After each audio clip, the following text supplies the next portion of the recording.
पाहताय JB TV news. बातमीत सत्यता हीच आमची ओळख। अन्न व औषध प्रशासनाचे आयुक्त म्हणून तुकाराम मुंढे यांनी पदभार स्वीकारल्यानंतर अवघ्या 11 दिवसात सोलापूर जिल्ह्यात अन्न औषध प्रशासनाच्या कारवायांना वेग आला आहे। 25 मे ते 5 जून या कालावधीत 50 तपासण्या करून 9 गुन्ह्यांची नोंद करण्यात आली आहे। कमी कालावधीत झालेल्या या कारवायांमुळे विभाग अधिक सतर्क झाल्याचं चित्र दिसतंय।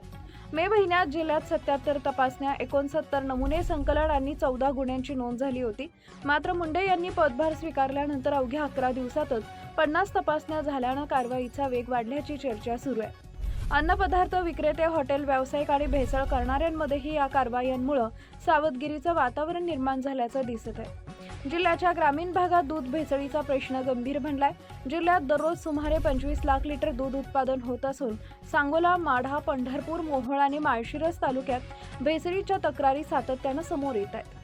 तुकाराम मुंढे हे पशुसंवर्धन व दुग्ध व्यवसाय विकास विभागाचे सचिव असताना दूध भेसळी विरोधात विशेष मोहीम राबवण्यात आली होती। त्यामुळे आता अन्न व औषध प्रशासनाच्या माध्यमातूनही या प्रकारांवर प्रभावी कारवाई होईल अशी अपेक्षा व्यक्त होतीये। दुसरीकडे सोलापूर शहरात मावा विक्री आणि गुटख्याचा प्रश्न कायम आहे। राज्यात गुटखा बंदी असली तरी कर्नाटक आणि तेलंगणामधून गुटखा सोलापूर जिल्ह्यात पोहोचत असल्याचं चित्र आहे। मावा आणि गुटखा विक्री विरोधात अधिक प्रभावी मोहीम राबवली जावी अशी मागणी नागरिकांकडून होत आहे। तुकाराम मुंढे यांनी प्रशिक्षणार्थी उपजिल्हाधिकारी म्हणून कारकिर्दीच्या सुरुवातीच्या काळात सोलापूर जिल्ह्यात काम केलंय। त्यानंतर नोव्हेंबर 2014 ते 2000 मे 16 या कालावधीत त्यांनी सोलापूरचे जिल्हाधिकारी म्हणून काम पाहिले।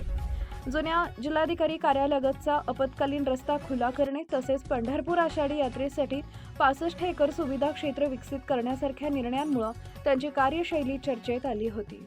आपल्या परिसरातील महत्त्वाच्या बातम्या पाहण्यासाठी आजच आमच्या जेबी टीव्ही न्यूज चॅनलला YouTube वर सबस्क्राइब करा आणि बेल आयकॉन प्रेस करा।